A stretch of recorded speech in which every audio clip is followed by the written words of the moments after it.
के बारे में अध्ययन करते हैं। संस्थाएं जो होती है व्यक्ति समाज में रहकर अपनी सभी आवश्यकताओं की पूर्ति करता है। तो संस्थाएं व्यक्ति को अपनी आवश्यकता पूर्ति में सहयोग प्रदान करती है। तो ये समितियां समाज द्वारा मान्यता प्राप्त कार्य प्रणाली के आधार पर कार्य करती हैं। तो समिति व्यक्तियों का समूह है। व्यक्ति समिति की सहायता से अपने लक्ष्यों के नियम अनुसार कार्य करता है। तो समाज में व्यवस्था बनी रहे, इसके लिए मानव ने कार्य प्रणालियाँ, नियमों, पद्धतियों आदि का निर्माण किया है। मॉर्टन का कहना है कि जब लोग सांस्कृतिक लक्ष्य और संस्थागत साधन के अनुसार समाज में कार्य करते हैं तो समाज संतुलित रहता है। अब सांस्कृतिक लक्ष्य क्या है, यानी मेरा समाज के प्रति जो कोई लक्ष्य है, और अगर मैं उस लक्ष्य को साधन यानी जो समाज में मान्यता प्राप्त नीतियाँ, तरीके हैं, कार्यप्रणाली हैं, उनके अनुसार करता है तो समाज में आदर्श संतुलन बना रहेगा। समाज व्यवहार करने के तरीके, समिति की कार्यप्रणाली, समाज द्वारा मान्यता प्राप्त तरीके ही संस्थाएं कहलाएंगी। इनके द्वारा समाज में संतुलन बना रहता है। समाज की व्यवस्था, संतुलन, नियंत्रण आदि के लिए सामाजिक संस्थाओं का होना अत्यधिक आवश्यक होता है। तो अगर समाज या व्यक्ति एवं समूह अपने अपने सोच के अनुसार कार्य करेंगे तो व्यवस्थाएं बढ़ेंगी। सभी व्यवस्थित तरीकों से व्यवहार करें, कार्य करें, इसके लिए सामाजिक संस्थाओं का होना अत्यधिक आवश्यकता है। तो समिति में मानव की आवश्यकता पूर्ति के लिए स्थापित कार्य प्रणालियाँ ही सामाजिक संस्थाएं कहलाती हैं। परिवार एक संस्था है, इसका निर्माण करने के तरीके को विवाह संस्था कहते हैं। अब हम बात करते हैं संस्था का अर्थ एवं परिभाषा। संस्था की परिभाषाओं में समनर ने लिखा था कि संस्था अवधारणा एवं संरचनाओं का योग है। इसी प्रकार मैकाइवर ने लिखा था कि संस्थाएं एक निश्चित संगठन होती है जो विशिष्ट हित व सामान्य हितों को सुनिश्चित करने से पूर्ण करती है।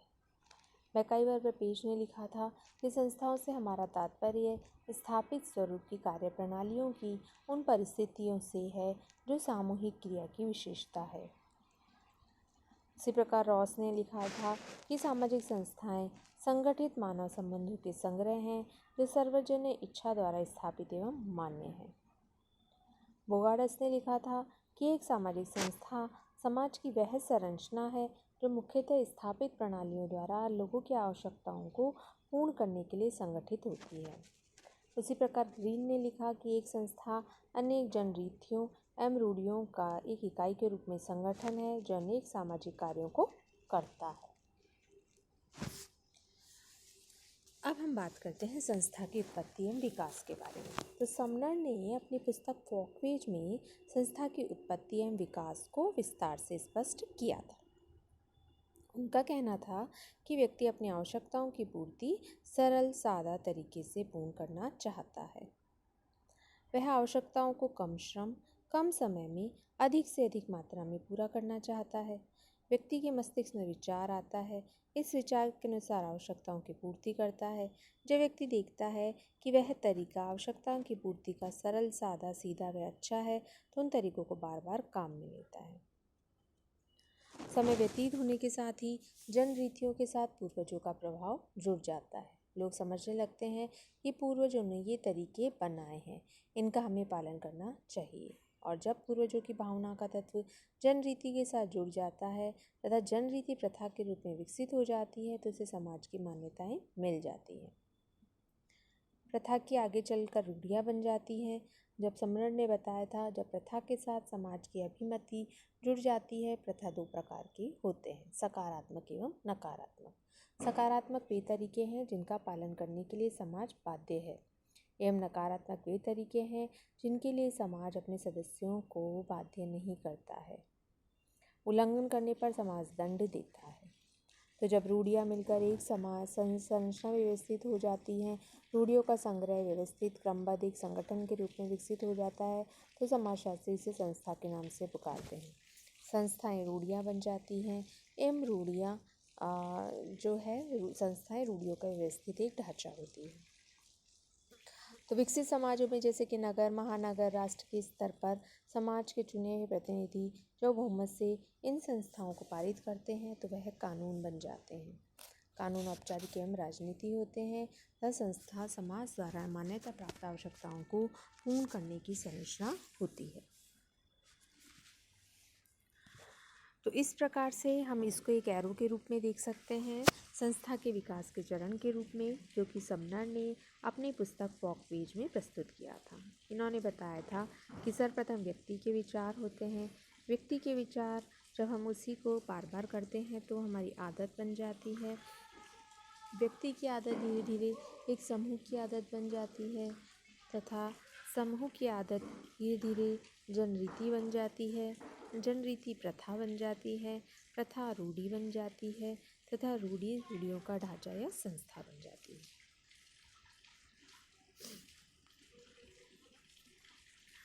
तो इस प्रकार नेक्स्ट हम बात करते हैं संस्था की विशेषताओं के बारे में। तो संस्था की जो विशेषताएं हैं वो गिलिन एंड गिलिन, समनर, बोगार्ड्स आदि ने संस्था की मुख्य रूप से विशेषताएं प्रस्तुत की हैं। सबसे पहले हम बात करते हैं संरचना के बारे में। तो समनर, बोगार्ड्स आदि ने स्पष्ट किया था कि सामाजिक संस्थाएं समाज की वह संरचना है जो लोगों की आवश्यकता की पूर्ति करती है। संस्थाएं स्थापित प्रणालियां हैं जब रीतियाँ, प्रथाएं, रूढ़ियाँ पीढ़ी दर पीढ़ी हस्तांतरित होती रहती हैं तो समाज द्वारा मान्यता प्राप्त होती है तथा एक ढांचा या संरचना के रूप में जटिल संगठन बन जाता है।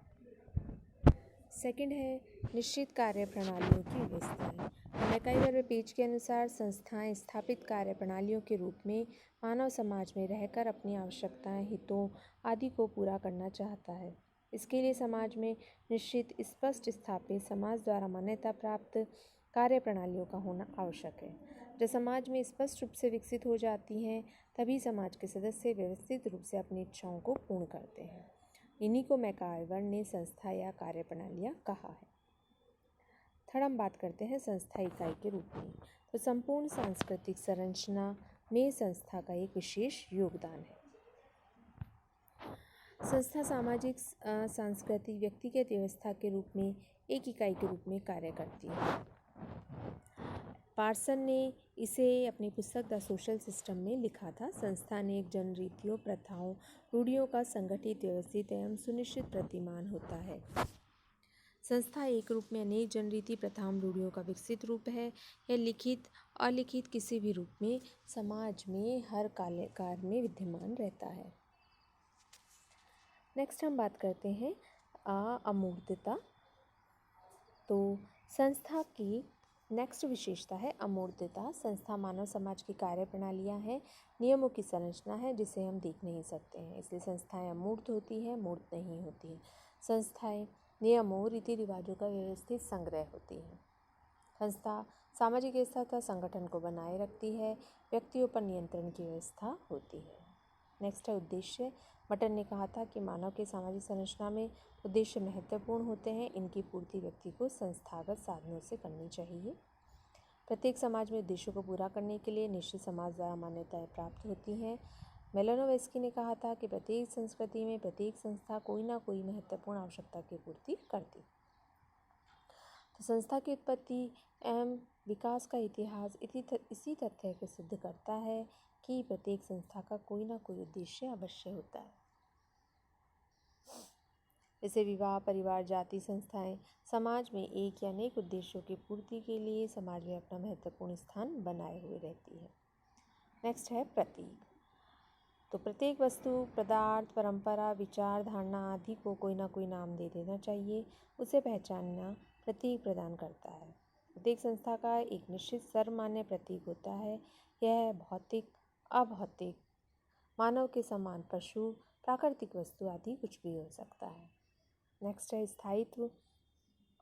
तो संस्था का विकास बहुत धीमी गति से होता है, इसके विकास में समय बहुत लगता है, परंतु जब संस्था एक प्रतीक, संरचना, अवधारणा, उद्देश्य, कार्य प्रणाली आदि के रूप में विकसित हो जाती है तो उसे बदलना या प्रतिबंधित करना बहुत कठिन हो जाता है। जैसे बाल विवाह, दहेज, अस्पृश्यता, पर्दा प्रथा, संस्थाएं, प्रथाएं आदि बदलना कठिन हो रहा है। संस्था का स्थायित्व जो है वो दीर्घकालीन होता है। नेक्स्ट है अभिमिति व अधिकार। तो संस्थाएं समाज द्वारा मान्यता प्राप्त होती हैं, उनका समाज के सदस्य पालन करते हैं, इसके लिए संस्था के पीछे सत्ता होती है। उल्लंघन करने वालों को दंड दिया जाता है। संस्था मानव समूह द्वारा मान्यता प्राप्त होती है। अगर हम इसका उल्लंघन करते हैं तो मानव समूह से करने से रोकता है। व्यक्ति को यह मालूम होता है कि संस्था के पीछे जनसमूह की शक्ति है, इसलिए वह उल्लंघन करने से डरता है।